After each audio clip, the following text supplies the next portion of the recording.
In today's video, I am going to teach you how to block ads on Google Chrome for free. To get started, open Google Chrome on your computer. When Chrome is open, look at the top right corner of the browser window and click the three vertical dots.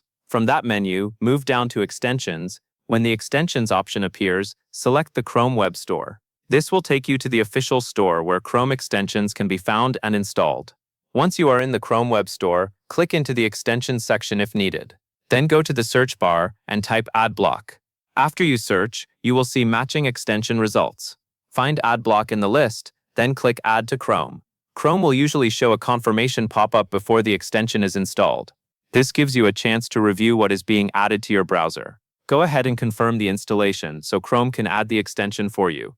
The process normally only takes a few seconds. After the extension is installed, check the Extensions button near the top right area of Chrome to make sure Adblock is active. This is important because it confirms the extension is available and ready to work while you browse. If you see it listed there, that means the setup was successful. At this point, ads should begin to be blocked automatically on many websites. Keep in mind that some sites may still show certain types of sponsored content, but in most cases you should notice fewer pop-ups, banners, and interruptions. That covers everything you need to know.